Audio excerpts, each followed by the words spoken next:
어떻게 하면 5천만 원이나 되는 세금을 절세할 수 있을까? 아주 합법적으로 명의를 잘 활용하면은 세금을 많이 줄일 수 있거든요. 그러니까 우리가 세금 공부를 이제 사업자라면 꼭 알아야 할 세금, 회계, 노무, 마케팅.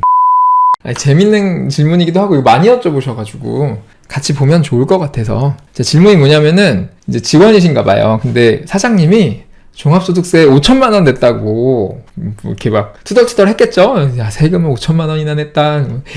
그러면은 이제 얼마를 벌면 도대체 세금을 5천만 원 벌까? 요거는요, 계산을 이제 차근차근 해보면 되는데, 종합소득세만 이해하면 뭐 얼마든지 직접 계산하실 수가 있는데 어렵진 않아요. 근데 간단하게 좀 정리를 해드리면은 종합소득세 계산하는 방법, 이 영상을 꼭 보세요. 종합소득세 모르시는 분은 종합소득세 정도는 이해를 해두시고요. 종합소득세는 그래서 이렇게 계산이 된다, 그림으로 정리해놨잖아요. 처음에 종합소득을 구해야 돼. 6가지 소득을. 근데 이 소득이 얼마인지 궁금하신 거잖아요. 그죠? 이 소득이 얼마면 도대체 세금이 5천만 원이냐, 이렇게. 일단은 종합소득세 계산하는 방식은 6가지 소득을 다 합한 거에서 소득 공제를 빼요. 그러면 이제 원래 소득보다 조금 줄죠, 이게. 그럼 거기에 대해서 세율을 곱해요. 그게 산출세액이고, 거기에서 뭐 세액공제 감면 뭐 이런 거 하는데, 사실은 거의 뭐 산출세액에서 크게 달라지진 않기 때문에 요걸 보면 되는데, 사실 그러니까 간단한 거예요. 요것만 보면 돼요. 요 세율만 보면 되는데, 세율이 누진 세율이라 조금 복잡하잖아요. 그거 예를 들어보고 그 다음에 말씀드릴게요. 예를 들어서 이제 과세표준이 1억 5천만 원이다. 소득 1억 5천만 원이다. 그러면 1억 5천만 원에 35% 구간이니까 35%를 곱한 다음에 거기에서 누진 공제액을 빼면 그게 이제 종합소득세가 나오거든요. 그래서 예를 들어서 저거를 계산을 해보면 10, 100, 1000만, 10만, 100만, 1000만, 1억 5천만 원에 곱하기 35%를 하면 요게 나오잖아요. 그러면 이게 5200만 원이 나왔잖아요. 그럼 여기서 누진 공제액 1490만 원을 빼야죠. 여기에서 1490만 원은 1, 10, 100, 1000, 만, 10만, 100만, 1000만 이렇게 빼면은 3760만 원이에요. 그러니까 1억 5천만 원 벌면 3760만 원이다. 그러니까 사실은 정확하게는 소득이 아니고 과세 표준이 1억 5천만 원이면은 종합소득세 산출세액이 3760만 원이다. 이렇게 나오는 거예요.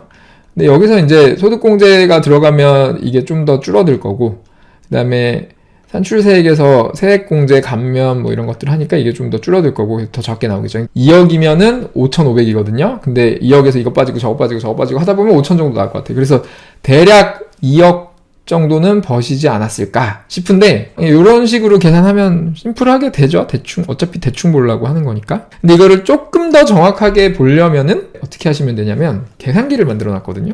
계산기는 절세, 어떻게 하면 이 5천만 원이나 되는 세금을 절세할 수 있을까? 그거를 이제 아주 합법적으로 명의를 잘 활용하면은 세금을 많이 줄일 수 있거든요. 그러니까 우리가 세금 공부를 이제 저렇게 그 사장님처럼 2억 정도 벌면 더 좋은 방법들이 많이 있기 때문에 이제 알아야겠죠. 그래서 여기 절세, 소득이 만약에 2억이다. 명의가 혼자야. 그러면은 사업해서 2억을 벌었는데 내가 혼자 명의로 다 하면은 5천에서 5,500 정도는 내야 되는 건데, 근데 만약에 이거를 이제 직원이라고 해놨는데, 그러니까 뭐 같이 일하는 배우자나 뭐 형제나 부모 자식이나 이렇게 있다면, 같이 일했다면 그 사람을 이제 직원으로 해가지고 가족한테 1억을 주고 내가 1억을 줘서 신고했을 때는 총 세금이 아까 5천이었는데 2천, 1,500 이렇게 줄거든요. 이게 왜 이렇게 똑같이 1억 벌었는데 왜 한 명은 2천만 원이 나오고 한 명은 1,500만 원이 나오냐? 왜냐면은 사업소득은 소득공제 해주는 게 별로 없어요. 근데 근로소득은 소득공제가 사실 굉장히 많거든요.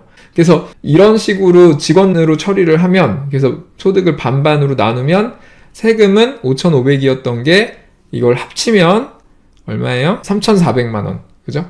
거의 2천만 원이 줄었어요, 세금이. 근데 이거를 직원으로 안 하고 사업자로 했을 때는 이제 4천만 원으로 줄죠. 그래도 많이 줄죠? 그러니까 어쨌든 명의를 분산시키면 소득 세율이 낮아지니까 그만큼 세금은 낮아진다. 이게 낮아지는데, 이거를 이제 또 법인으로 하면은, 법인에다가 1억 5천을 놔두고 소득으로 놔두고 월급으로 5천만 원만 갖고 왔어요. 1억을 갖고 오는 게 아니고 5천만 원만 갖고 오면은 법인 대표는 종합소득세가 430만 원, 법인세는 1,500만 원, 합치면 1,900만 원. 그러니까 5,500만 원이 1,900만 원이 되잖아요. 이렇게 하면.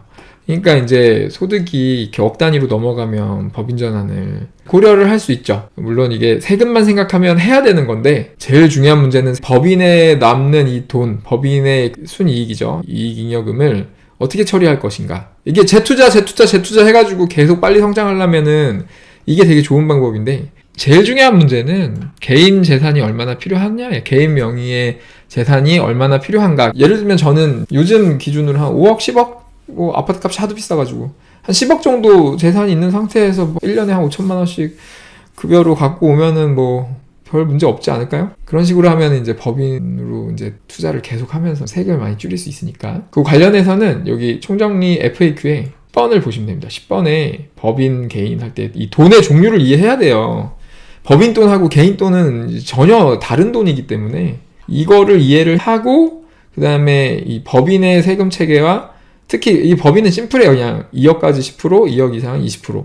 근데 이제 개인의 세금을 이해하죠. 개인의 세금이라는 게 이제 종합소득세를 이해한 다음에 이제 이런 걸 좀 보시고 판단을 해야죠. 이거 많이 여쭤보셔서 여기까지 말씀드렸습니다. 좋은 하루 되시고 다음에 또 뵙겠습니다.